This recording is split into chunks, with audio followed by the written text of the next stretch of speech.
Long live the Ooni of Ife and long live Queen Naomi. Long live my Daylight. Long live to, the Yoruba race across the globe.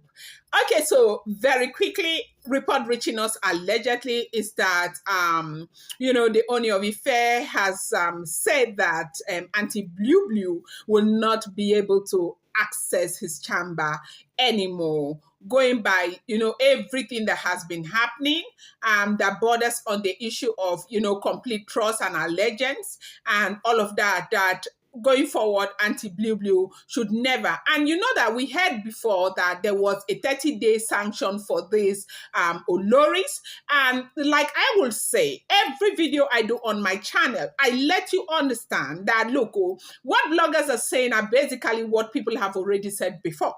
You need to understand that they are alleged news.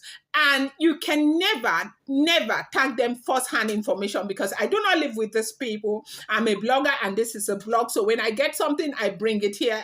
And so I can keep my viewers entertained, okay? But, one thing I do is that I try to be as civil as possible. And I also urge my viewers to be very, very civil, okay? So bear in mind, these are all alleged information. Daylight, my Daylight, my Daylight, my Daylight. Daylight, you guys, I love you guys so much. I love you from the depth of this heart. Okay, thank you so much. Okay, so they said Kabiyesi said that Aunty Blublo will not be able to access his chambers anymore. And the reason is because as a monarch, he needs to be as careful as possible. And he needs to be very, very, very sure of those who have, his complete interest.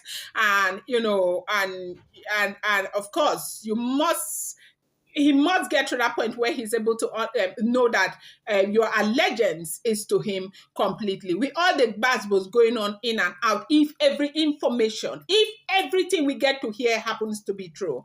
Because I do know that sometimes people tend to give you information that may not necessarily be true, or may not necessarily, even if it's true, might not be accurate, okay? And even if it is accurate, is it... Of course, if you are not there, it's not like reporters who are there saying, right now, I am here, I am there, at so and so hours, I am a... If it's alleged, it's alleged. You have to write that in bold letters in your consciousness. Daylight, simple. Okay, so Daylight, so they say Aunty Blublo will not be able to access Kabiyesi's chambers again. So what that means that there is a likelihood that there might be no Jolonto. And what that means is something that will break any woman's heart, okay? So right now, we now heard that Aunty Blublo is in a devastating place, and she's not happy about what is going on. And she is saying that all of these things are just mere insinuation, that from when she started, from when she said yes, that she meant well and she would forever mean well, that she is not in any place where she want to bring harm or anything to that family, that she is now a member of that family. And of course, we do know across the globe that when you get married, you leave your family and you go to the next family, and that family becomes your family. And that is not to say your own immediate family or your other family is no longer your family. They are all your family. But as a sensible woman, what you want to do is to protect both families, okay? And she said she means well, and she will forever remain grateful for the fact that she was considered part of that family, and she would never do anything that would go out of their expectation, and she will always protect the family. So now, with all this being said, if somebody is coming out to say all of this kind of plenty things, like, would you, a lot of people, like, you're able to convince a lot of people that everything that people are hearing might not necessarily be true? And is it a lot of people begin to wonder, why is this happening over and over again? Is it possible that in the Yoruba land that we all know, things like this will be happening and elders will sit back and they will be supporting what they know is not right?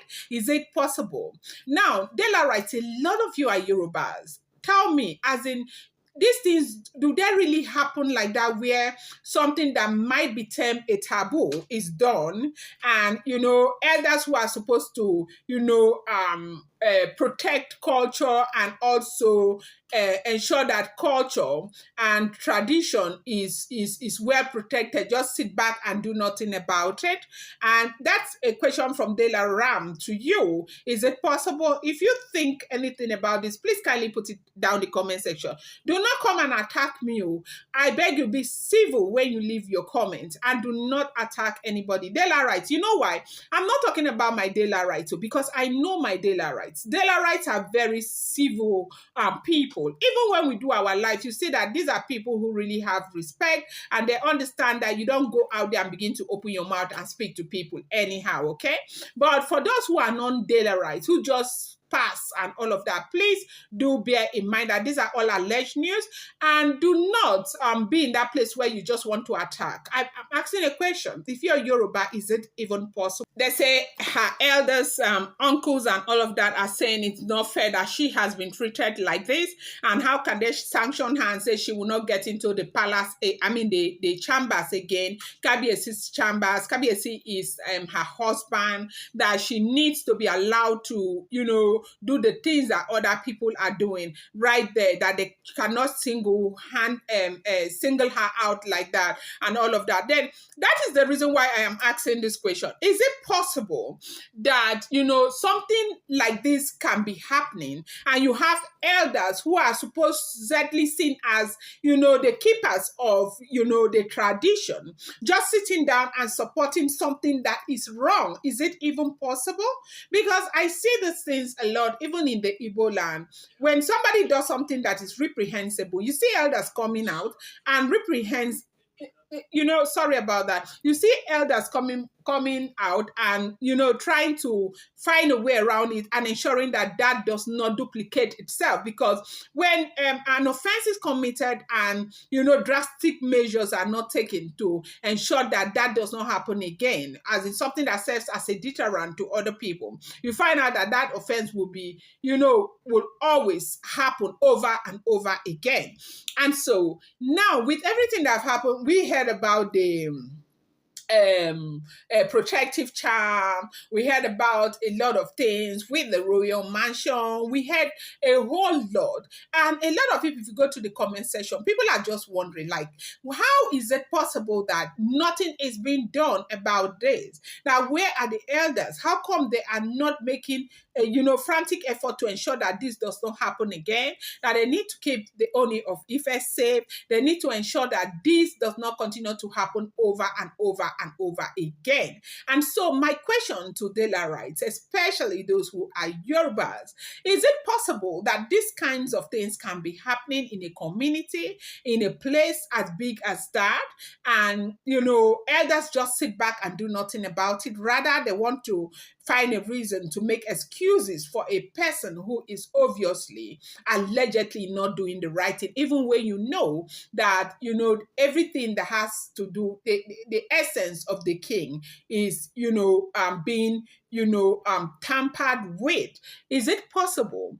These things, because one thing I know growing up, I do know that Yoruba people, I have told you, one thing they do with children, young children, they teach them respect. And these are lovers of tradition. They don't joke with that. They are like Indians. If you carry a Yoruba man and you throw the Yoruba man in Australia, in Canada, anywhere, a Yoruba man is still a Yoruba man. So is it possible? So I ask again, Dela writes, is it possible? I want you guys to answer. Please go to the comment section and let me hear your thought. What do you think about this? I'm going to bring you more update. I appreciate you guys so much. Thank you, Dela writes. I love you guys. Thank you.